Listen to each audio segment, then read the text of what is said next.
1. Why is English considered very important in South Korea? And how does it affect students' future opportunities? In South Korea, English is viewed as a crucial tool for both individual and national competitiveness, often described with such emphasis that it is compared to a national religion.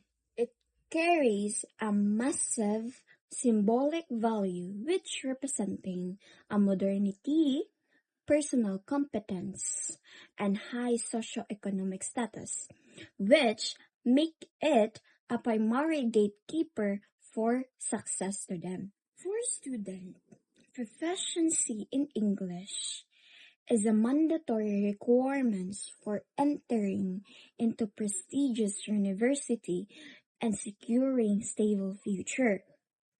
With a high paying position and a large cooperation. Therefore, the pressure to master the language of English dictates much of a student academic life, as those who lack English skills often face significantly limited career paths and lower social mobility. 2. How did the 7th National Educational Curriculum change the way English is taught in primary and secondary schools? The 7th National Educational Curriculum, or the NEC, fundamentally reformed English education by prioritizing communicative competence over traditional route of memorization and grammar translation methods. One of its most significant changes was making English a compulsory subject in primary schools starting from the 3rd grade, with an emphasis on natural sequential acquisition of language skills.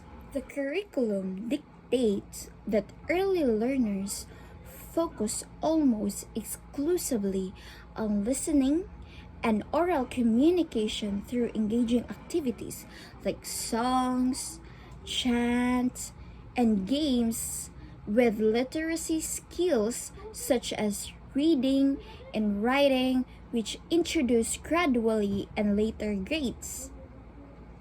This shift was designed to foster a more student-centered environment that builds confident and basic conversation skill for real-life situations. 3. What challenges do teachers face when implementing communicative language teaching in their classrooms? Teachers struggle with the practical implementation of communicative language teaching, which is the CLT, due to innovation fatigue, caused by frequent and rapid changes in government policy. Many educators find that primary textbooks lack sufficient written text, forcing them to spend excessive time creating their own supplemental materials and worksheet to ensure students can review the lesson at home. Additionally, moving from traditional numerical scoring to more complex formative and observational assessment is often confusing and logistically difficult for teachers to manage. These systematic burdens, combined with varying levels of professional English proficiency and the pressure to meet exam standard, often lead to teacher burnout and a return to more traditional teaching styles. 4. How does the Korean Scholastic Ability Test influence the way English is taught in secondary schools? The KSAT exert a powerful backlash effect on a secondary education, effectively narrowing the curriculum to focus only on the skill tested in the exam, like listening and reading comprehension, because the KSAT is a high-stake life alternating exam.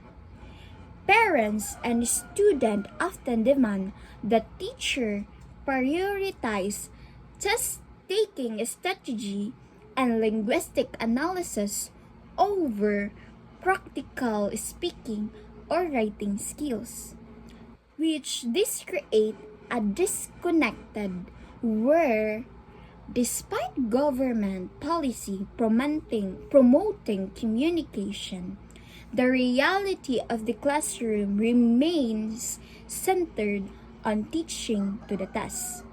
Even when teachers want to use interactive methods, they often feel compelled to use traditional grammar translation techniques to ensure their students are prepared for the specific academic demands of the national entrance exam. 5. Do you think government policies alone can improve English proficiency in a country? Why or why not? I think government policy alone are generally insufficient to improve a national English proficiency because the actual success of any reform depends on the enactment and negotiation of those policies by teachers in the classroom.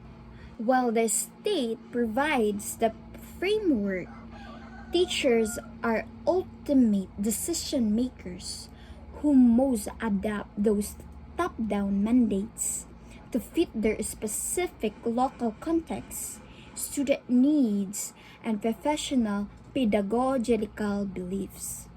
Furthermore, external social factors such as massive private tutoring industry and the rigid requirements of high-stake testing often override official curriculum goals.